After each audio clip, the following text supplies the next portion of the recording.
മിസ്സേ, ടാലിയിൽ എങ്ങനെ stock item create ചെയ്യേണ്ടതെന്ന് പറഞ്ഞുതരോ? ടാലിയിൽ സ്റ്റോക്ക് ഐറ്റം ക്രിയേറ്റ് ചെയ്യാൻ ക്രിയേറ്റിൽ വരിക. ക്രിയേറ്റിൽ വന്നതിന് ശേഷം ഇൻവെന്ററി മാസ്റ്റേഴ്സിൽ സ്റ്റോക്ക് ഐറ്റം ആണ് വിവോ. ഇവിടെ നമ്മൾ അണ്ടർ എന്നുള്ളടത്ത് ഒന്നുകിൽ ഓൾട്ട് സി അടിക്കാം, അല്ലെങ്കിൽ ക്രിയേറ്റ് എൻ്റർ അടിക്കാം. ഇവിടെ ഓൾട്ട് സി അടിച്ചു, അതിൻ്റെ അണ്ടർ വരുന്നത് മൊബൈൽ ഫോൺ. മൊബൈൽ അടിക്കാം. അതിനുശേഷം നമ്മൾ അത് ഏത് അളവിലാണോ വാങ്ങിച്ചത് അത് ക്രിയേറ്റ് ചെയ്യാൻ വേണ്ടിയിട്ട് നമ്മൾ ഓൾട്ട് സി അടിക്കാം. ഓൾട്ട് സി അടിച്ചതിന് ശേഷം മൊബൈലിൽ നമ്മൾ യൂണിറ്റ് ഏതാന്ന് കൊടുക്കുക. അവിടെ നമ്മൾ അടിച്ചു വെച്ചതുകൊണ്ട് എന്ത് ചെയ്യാം, NOS എന്നുള്ള അടിച്ചു വെച്ചിട്ടുണ്ട്, ഇവിടെ NOS കൊടുത്തു. ഇനി ഇവിടെ സെറ്റ് സ്റ്റാൻഡേർഡ് റൈറ്റ് എന്നുള്ളത് ഇവിടെ ഇല്ല, ഫസ്റ്റ് ഇൻസ്റ്റോൾ. അത് കിട്ടാൻ വേണ്ടിയിട്ട് F12 അടിക്കാം.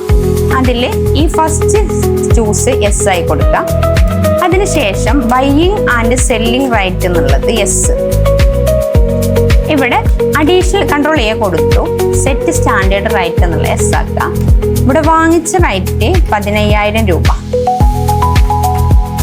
വിൽക്കുന്ന റൈറ്റ് നമ്മൾ 25,000 രൂപ.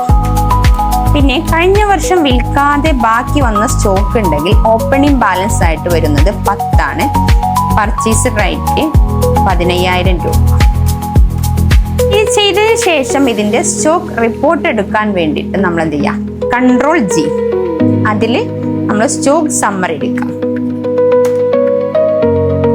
എത്രയാണോ മൊബൈൽ ഫോണിന്റെ ടോട്ടൽ കോസ്റ്റ് എന്നുള്ളത് കാണിച്ചത്.